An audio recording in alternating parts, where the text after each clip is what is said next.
In this content you will find an investigation officer discussing with a prosecutor about CDR report. The prosecutor is explaining to him different laws and importance of the CDR during investigation and evidence during trial. Good morning, sir. Can I have your couple minutes to discuss CDR? Yes, of course. I am all free and would love to discuss the same, as this is my favorite topic. First of all, I would like to explain that CDR stands for Call Detail Record. This sort of evidence is very important, and it provides technical assistances to the investigation officers in the conduct of investigation.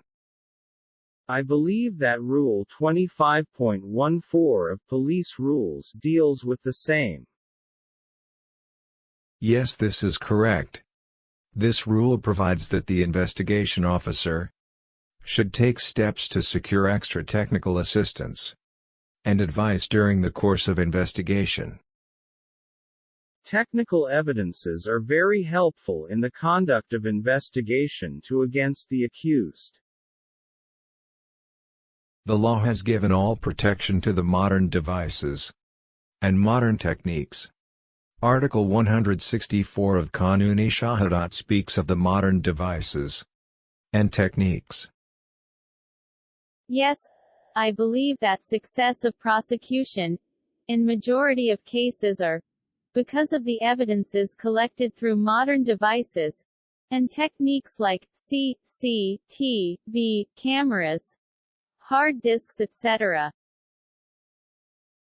So true.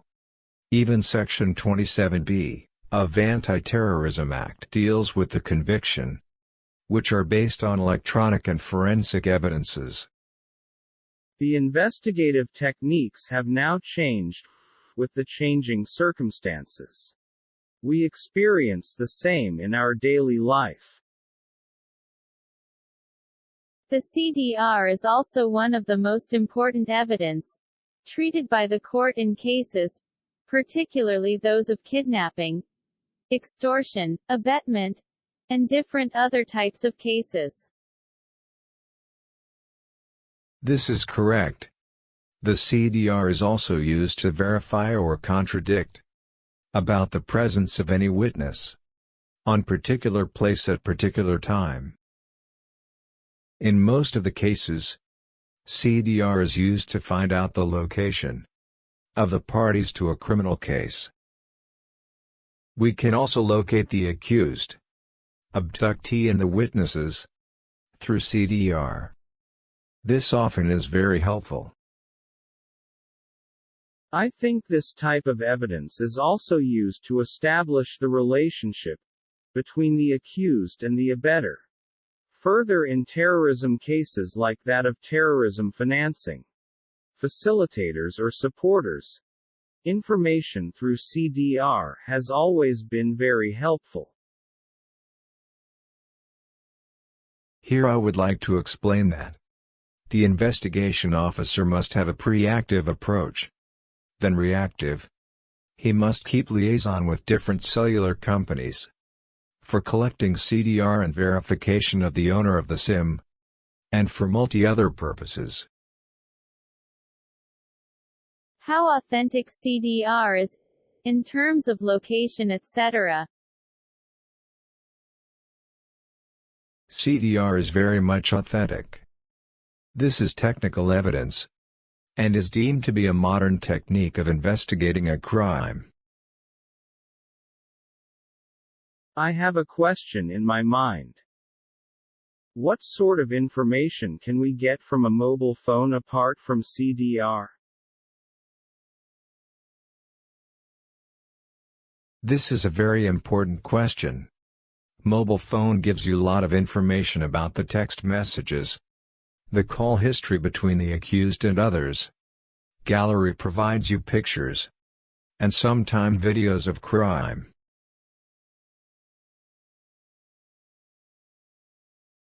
I have come across a case where the accused, after committing murder, made a video of the same. The criminals are having criminal mentality. Sometimes they take pictures and make videos of abductee in order to send the same to their families and demand ransom. Sir, what about defamatory messages on social media? Whether the same can be retrieved? I am asking about WhatsApp messages and text messages. Yes, of course. The same can be retrieved through apps. These might be very helpful during investigation. Can I ask a question about the pictures, etc., as you referred to earlier? I am asking about pictures in the gallery. Yes, of course. I understand you mean to say that how these pictures can be useful during the course of investigation, or what sort of information we can derive therefrom. Yes, exactly.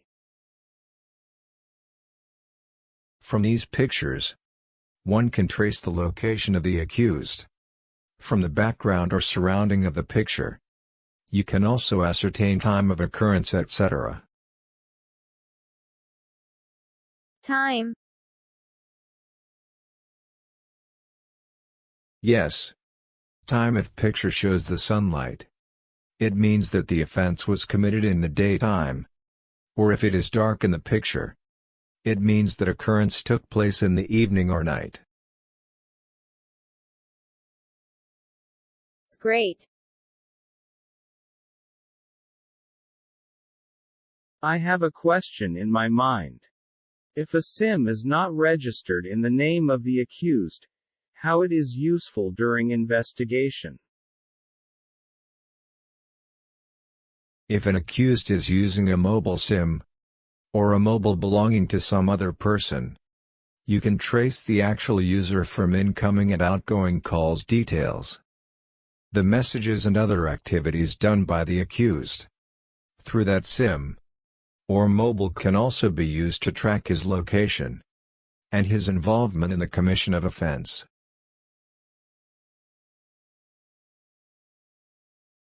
Whether the investigation officer is also required to document the recovery of mobile or SIM? Yes. He is required to make proper recovery memos, witnessed by 2 witnesses, who should also sign the same. The SIM and mobile is also required to be packed in a parcel and sealed properly. Its entry in the relevant register of the police station is also required.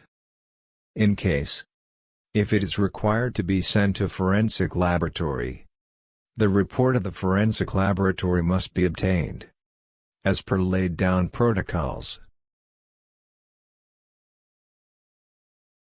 Finally, without taking your further time, can you please highlight Article 164 of Qanun-e Order? Article 164 provides about requirements for admissibility of an audio tape or video in evidence before the court of law, and the mode and manner of proving the same. Similarly, no audio tape or video could be relied upon by a court until the same was proved to be genuine and not tampered by the forensic laboratory.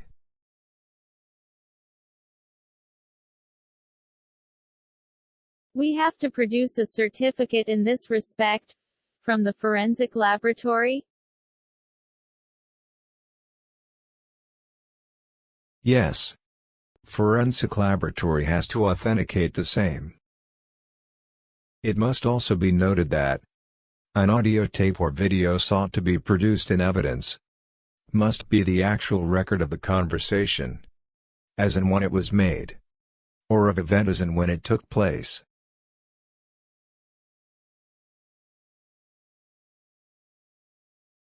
Be produced.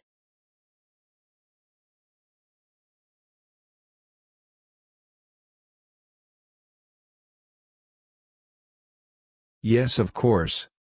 The person recording the conversation or event must produce the audio tape or video himself. Further, the audio tape or video must be played in the court. It is necessary that an audio tape or video produced before a court is evidence, and to be clearly audible or viewable. There are certain important factors, in addition to what we have discussed above, which must be taken into account. Can you explain those?